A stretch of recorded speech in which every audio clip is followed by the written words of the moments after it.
By chance বুঝতেছে মানে lottery পেয়ে গেছেন, পেয়ে যান, এখন আপনি সিদ্ধান্ত নিতেছেন দেশ কি যুদ্ধে জড়াবে কি জড়াবে না। ভাইরে, মিয়ানমার ইস্যু নিয়ে আমেরিকা, চীন, ভারত তিনটা পরাশক্তি ওই এটা হলো একটা কেকের মতো, ওই কেকটা খাবার জন্য উৎপাইতে আছে। এর মধ্যে আমরা শখ হয়ে মানে খাই যে ঘাও করে না বলে গ্রামের প্রবাদ আছে, আমরা এগিয়ে গেছি যে আমাদের স্যান্ডউইচের মধ্যে আমাদের ঢুকাও। মার্কিন যুক্তরাষ্ট্র তো বার্মা অ্যাক্টও করেছে, যেটা আমাদের কি লাভ বলেন আপনি, আমাদের কি লাভ? এই জনগণ মনে করতেছে যে অন্তর্বর্তীকালীন সরকার একটা ভালো বিকল্প হতে পারে, এটা যে মনে করে অন্তর্বর্তীকালীন সরকার কোনোদিনও দেশ পরিচালনার জন্য কোনো ভালো বিকল্প হতে পারে না, নেভার এভার। সবচেয়ে যে খারাপ গণতান্ত্রিক সরকার তার চেয়ে অন্তর্বর্তীকালীন সরকার কম গ্রহণীয় বিকল্প। কারণটা আমি বলি, কারণটা হলো যে গণতান্ত্রিক সরকারটা সবচেয়ে কম গণতান্ত্রিক, মানে স্বৈরাচারিত না, ওটা তো অন্য জিনিস, সবচেয়ে যেটা কম গণতান্ত্রিক তারও কিন্তু একটা জবাবদিহিতার ভয় আছে। এদের কোনো জবাবদিহিতার ভয় আছে? আছে ভয়? বলেন আপনি। এই সরকার যাদের নিয়ে কাজ করতেছেন তাদের মধ্যে আমি তো দেখতেছি যে হাতে গুনে দেখলে কমপক্ষে আমার চোখেই ধরা পড়ে কমপক্ষে 15-20 জন যা নাকি দ্বৈত নাগরিক। এদের কাউরে আপনি খুঁজে পাবেন? কাউরে আপনি খুঁজে পাবেন? এই যে একজন আছে মিস্টার খলিলুর রহমান, উনি আমাদের জাতীয় নিরাপত্তা উপদেষ্টা, উনি আজকে বলতেছে কে কি বলে বলুক, ওনারা মানে ওই করিডোর নিয়ে ওনারা চিন্তা করবেন। ধরেন এই করিডোর নিয়ে আলোচনা, ওনার কথাবার্তার কারণে একটা যুদ্ধ বাইতে গেল, উনি যে আমেরিকা চলে যাবেন, আপনি ওনাকে ধরতে পারবেন যে কথাটা আপনি কেন বললেন? পারবেন না তোর ভাই। তো এইগুলি ঠিক না, এগুলি বললে হবে না। বিষয়টা হলো কি, আপনি যে সংস্কারই করেন, আচ্ছা আপনি আমাকে বলেন, আমি একটা সিম্পল কথা বলি, সংস্কারটা আপনি কোথায় করবেন? একটা বই আকারে বানাবেন তো, সবাই সাইন করাবেন এই বই আকারে। এই যে খোকন ভাই জানে 3 জোটের রূপরেখা ওনারাই বানাইছিল ভাই, ওনাদের আমলের ঘটনা। মানছে কেউ? মানছে? ওনাদেরই তো সরকার হয়েছিল বিএনপি 91-এ, কতটুকু মানছে? কাজে সিগনেচার করলেই মানা হয়ে যাব। আমি আরো বড় উদাহরণ দিই আপনাকে, একটা বড় উদাহরণ দিই। আমরা তো সবাই মোটামুটি, আমরা সবাই তো মুসলমান, তো সবাই তো একরকম না, কেউ কম মানি কেউ বেশি মানি, এর তো মাত্রা ভেদ আছেই। কিন্তু আমাদের সবার মানার জন্য তো একটা মহাগ্রন্থ একটা না, পবিত্র একটাই তো, সবার পৃথিবীর তাবৎ মুসলমানের জন্য একটাই মহাগ্রন্থ। এটাকে সবাই একভাবে মানে। আমার জন্য যে কোরআন শরীফ, সৌদি আরবের জন্য একই কোরআন শরীফ, সবার জন্য একই। জি, তাহলে ওনারা যেভাবে মানে আমি সেভাবে মানি, অথবা আমি যেভাবে মানি ওনারা সেভাবে মানে, সেলিম ভাই যেভাবে মানে সেভাবে আমি মানি। কথাটা খেয়াল করেন জিনিসটা, সবার মধ্যে কিছু কিছু সীমাবদ্ধতা আছে। এখন তাহলে কি এই কোরআন শরীফটা কি, এটা নিয়ে তো কোনো সন্দেহ নাই। তো এত বড় একটা মহাগ্রন্থ যেটা না মানলে পরে আমার ভয়ঙ্কর শাস্তি আমার জন্য ওয়েট করতেছে, তারপরেও মানুষ তার ব্যক্তিগত সীমাবদ্ধতা, ব্যক্তিগত চারিত্রিক বৈশিষ্ট্যের কারণে সেটা কেউ মানে কেউ মানে না। সংবিধানের একই জিনিস, আপনি সংস্কার প্রস্তাব করবেন, পাশ করবে, কোন লোক বলবে মুসলমানদের, কেউ বলবে আমি কোরআন শরীফ মানি না, কেউ বলবে না, কিন্তু তারপরে তো ঠিক মতো মানে না। আর ওরা আমাদের সিরিজে করে আসবে, ওরা না মানে। কাজেই সংস্কারের গ্যারান্টি কোনো সরকার দিতে পারবে না। সংস্কারের গ্যারান্টি দিবে যারা নির্বাচিত হয়ে আসবে, তারাও কেন দিবে আমি বলি, তারা খুব উত্তম লোক, ভালো মানুষ, এই জন্য দিবে না। তারা দিবে পেদানির ভয়ে। পেদানিটা কোথায়? তারা জানে যদি আমি না মানি তাহলে এই জনগণ আমাকে আগামীতে ভোট দিবে না। কি করবে? এর ইতিহাসটা মাত্রই হলো, দেশ ছেড়ে পলাইতে হবো, অথবা পিঠে গণপিটুনি খাইতে হবে, কিছু তো এটা করতে হবে। জনগণের হাতে হলো সবচেয়ে বড়। কাজে ভয়টা জনগণের। ডক্টর ইউনূসের ভয়ে কেউ সংস্কার মানবে না। কাজে উনি এরই মধ্যে অনেক বিতর্কিত কাজ কিন্তু করে ফেলেছেন ভাই, এগুলো কয়ে লাভ নাই। মানুষ তো বলে যে মানুষ কাকে দেখে বুঝবে, আমি কি বলি দ্যাট ইজ নট ইম্পর্টেন্ট, আমি কি করি সেটা ইম্পর্টেন্ট। আমি কি তা পারছি? নির্বাহী আদেশ আমি প্রথমে কি করছি, আমার উপরে যে কর ছিল এই ট্যাক্স, এটা আমি মাফ করে নিছি। কেন ভাই? এটা আইনগতভাবে চলতো। এগুলি করে লাভ নেই। ধরে একটা ধরলে অনেক কিছু করা যায়। এই সরকার আসার পর আদম ব্যবসার একটা মাত্র লাইসেন্স হয়েছে ওনাদের গ্রামীণের। কেন? কারণটা কি? স্টারলিংকের সঙ্গে কার চুক্তি হয়েছে? কি কারণ ভাই এগুলো? এই সমস্ত কথা বলার সুযোগ তো আপনি করে দিচ্ছেন। আমি দেশের একজন নাগরিক হিসাবে এই প্রশ্ন করতে পারি। তা আপনার উপর যেমন আস্থা নাই, আপনি কি সংস্কার করবেন ভাই? আপনি যাদের দিয়ে সংস্কার করাচ্ছেন, সংবিধান সংস্কার করেছেন, নিয়েছেন অধ্যাপক আলী রিয়াজকে, যে নাকি গত 30 বছর এই দেশে থাকে না, সে আরেক দেশের নাগরিক হয়েছে। কি কারণ হয়েছে? সে এই দেশটাকে তার বসবাসের উপযুক্ত মনে করে না। তার সঙ্গে আনছেন আপনি নির্বাচন ব্যবস্থা, সবচেয়ে গুরুত্বপূর্ণ যে দুইটা, নির্বাচন ব্যবস্থা সংস্কার কে করবে? বদিউল আলম মজুমদার। শুধু আপনি কে নাগরিক? মিডিয়া সংস্কার করে নিয়ে আসছেন কামাল আহমেদকে, সে ইংল্যান্ডের নাগরিক। ভাই কি আমরা বুঝি না মিডিয়া? উনি এসে আমাদের মিডিয়া বুঝাবো? আলী রিয়াজ এসে আমাকে সংবিধান বুঝাবো? আর বদিউল আলম মজুমদার এসে আমার বুঝাবো? এরা কি করবে? এরা এই দেশের নাগরিক, এরা তো এই দেশটাকে তাদের বসবাসের উপযুক্ত মনে করে না। করলে আবার অন্য দেশের নাগরিকত্ব কেউ নেয় নাকি? এগুলি করেন না ভাই। যে মিয়ানমারে মানবিক করিডোরের কথা যেটা উল্লেখ করলেন আপনি, যে তারা সরকার রাজনৈতিক দলগুলোর সমর্থন নিয়ে যখন শপথ নিল, বা রাজনৈতিক দলগুলোর সঙ্গেই তো প্রথম আলোচনার প্রয়োজন ছিল, কিন্তু সেটি হয়নি কাঙ্ক্ষিত আলোচনা। এটা অন্যায় হয়েছে। এত বড় একটা সিদ্ধান্ত, যে সিদ্ধান্ত ঝুঁকিপূর্ণ, যে সিদ্ধান্তের কারণে দেশ একটা যুদ্ধে জড়িয়ে যেতে পারে, তেমন একটা সিদ্ধান্ত নিতে হলে সবাই মিলে নিতে হয়। দেখেন, একটা ফ্যামিলিতে বাপ থাকে, ছেলে মেয়েরা থাকে, কিন্তু যখন বড় কোনো সিদ্ধান্ত নেয়, বাপ কিন্তু ওই বাচ্চা পোলাপানকে নিয়েও বসে, এ তোরা বল আমরা কি করবো এই অবস্থায়। তা আপনারা কার সঙ্গে বসলেন? আপনারা কার সঙ্গে বসলেন? আপনাদের এখানে বসানো হয়েছে, আপনারা তো বাই চান্স উপদেষ্টা, আপনারা বাই চান্স উপদেষ্টা।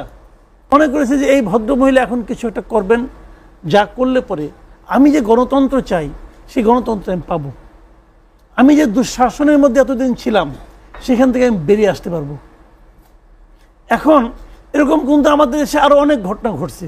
অনেক নেতা নেত্রী বিদেশ থেকে যখন আসছে, দীর্ঘ কারাভোগের পর, দীর্ঘ চিকিৎসার পর, দীর্ঘ নির্বাসিত জীবনযাপনের পর যখন দেশে ফিরছেন, সবাইকে নিয়ে মানুষ কিন্তু এরকম, আমরা বাঙালি জাতি তো আমরা আবেগপ্রবণ জাতি, আমরা আবেগে আপ্লুত হয়ে গেছি, ওখানে বিশাল ভিড় করেছি, তারপরে আমাদের সেই আশাভঙ্গের বেদনা আমরা আপ্লুত হয়েছি।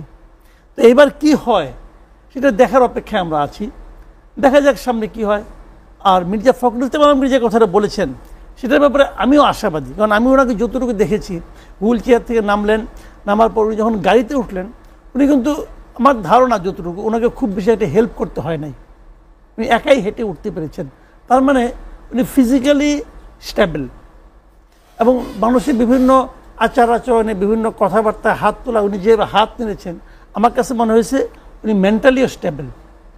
উনি যখন স্টেবল, কাজে আমি মনে করি আমাদের দেশের মানে গণতন্ত্রের স্বার্থে আগামী দিনগুলোতে উনি নিশ্চয়ই দু একটা ভূমিকা রাখবেন, এবং সেই ভূমিকাগুলি হবে খুব জরুরি এবং গুরুত্বপূর্ণ।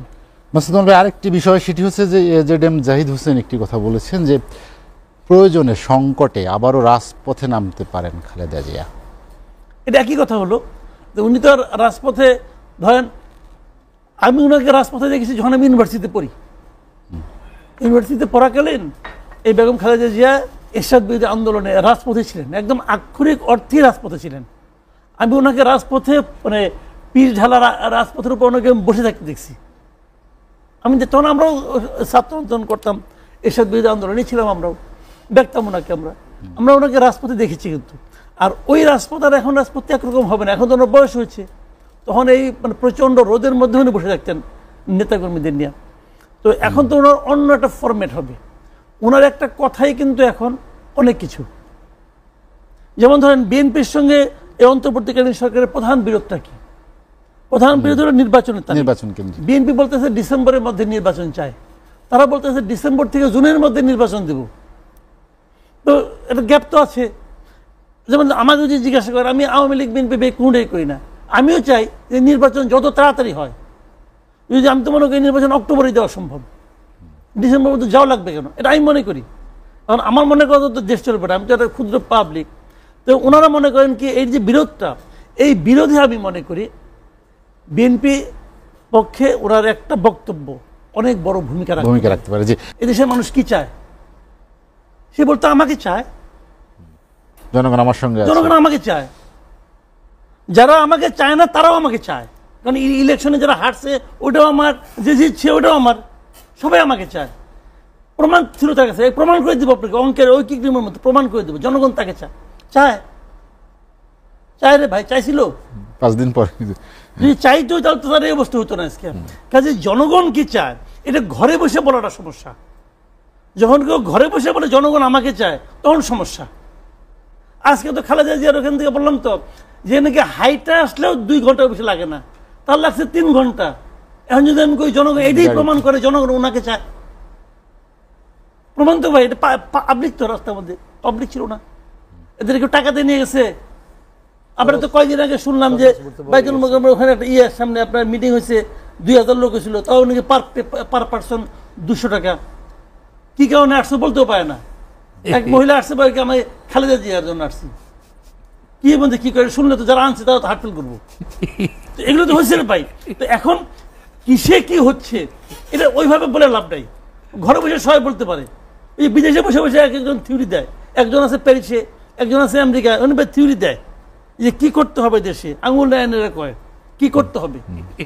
তো ওই আঙুলে দেশ চলে না। পাবলিকের কাছে আসেন, বাজারে যান, জেলে বুঝবেন জনগণ কি চায়। রিক্সায় উঠেন, দেখবেন জনগণ মানে শ্যাম্পেনের গ্লাস হাতে নিয়ে বসে দূরের থেকে বলা যায়। আমি তো মাঝে মাঝে বলি দেখেন আগুনের একটা রূপ আছে, কিন্তু আগুন যখন জ্বলে না, ছবি তুলেন দেখেন আগুন কি সুন্দর লিক লিক করে ওঠে। দূরের থেকে আগুনের রূপটা দেখা যায়, আর কাছে আমরা যারা থাকি আমরা আগুনের তাপটা পাই। তো ওনারা দূরে বসে বসে ওরকম জ্ঞান দেয়, ওই জ্ঞানের উপর নির্ভর করে কেউ কেউ মনে করে বোধ হচ্ছে আজকে দেখে যে এক একদিন এক একজন গাইলায়। আজকে বিএনপির একসঙ্গে 3টা দেখি গাইলে যাচ্ছে, বিরাট জ্ঞানী সে। দেশ থেকে পড়েছিল কে, কি কারণে ভাই? সে তো শাহবাগী ছিল। এগুলি কয়ে লাভ নেই, ওগুলো আমরা বুঝি। মোদ্দা কথা হলো মানুষ কি চায়। ঈদের নামাজ পড়তে গেলাম, সবাই হাত মিলাইলো, বললো স্যার আপনাকে 5 বছর চাই, হয়ে গেল। কালকে খোকন ভাই যাক তার এলাকায় যে ঈদের আগামী ঈদের নামাজ পড়ুক, সেলিম ভাই যাক তার এলাকায় ঈদের নামাজ পড়ুক। সেলিম ভাইয়ের সঙ্গে যত লোক হাত মিলাবে সবাই বলবে আমরা আগামীতে জামাতকে চাই, ওনাকে সবাই বলবে আগামীতে বিএনপিকে চাই, বলবে। এতে কিছু প্রমাণ হয় না। প্রমাণ হয় কোথায়? প্রমাণ হয় ভোটে। দেন না ভোটটা, ডরানকে। যদি আপনাকেই চায়, যদি আপনি মনে করেন যে নির্দলীয় সরকারকে চায়, ওকে ইলেকশন করেন। বলেন আমি একটা নির্দলীয় সরকার প্রধান হিসেবে ইলেকশন করতে চাই, বলেন আপনি ইলেকশন করেন। যদি জনগণ আপনাকে চায় আমি মেনে নেব। ব্যক্তিগতভাবে আমি চাই না। আমি তো আগেই বলছি যে আমি এমন একটা সরকার চাই যে সরকারকে আমি জবাবদিহিতার আওতায় আনতে পারবো। যে সরকারকে আমি জবাবদিহিতার আওতায় আনতে না পারবো তার উপর আমার কোনো আস্থা নাই। আমি সরকারকে জবাবদিহিতা আনতে পারবো? মিস্টার খলিলকে আমি জবাবদিহিতা আনতে পারবো? আলী রিয়াজকে আনতে পারবো? এমনকি রিজওয়ান হাসানকে আনতে পারবো? তাদেরকে এত বড় দায়িত্ব দেয়া হলো কেন? এটা তো তারা জানে, ওটা আমার জানা দরকার। ওটা আমার জানার অত জ্ঞান তো আমার নাই। আমি কি বুঝতেছি এটা আমি খুলি, আমি কি হারাচ্ছি এটা আমি বুঝি। যে যাকে আমি জবাবদিহিতার আওতায় আনতে না পারবো তাকে আমি চাই না। দেখেন শেখ হাসিনা গেছিল, সে একা এই দেশের নাগরিক, আর তার আত্মীয় স্বজন সব বাইরে। তোর তো কোনো সমস্যা নাই, হেলিকপ্টারের 2 সিটের মধ্যে 1 সিটে সে বসছে, আর 1 সিটে তার বোন বসছে, ফুরুত। আমি আওতায় আনতে পারছি। বলে কি উনি থাকলে নাকি ওনাকে মেরে ফেলতো লোকে, তো মারলে আপনার সমস্যাটা কি?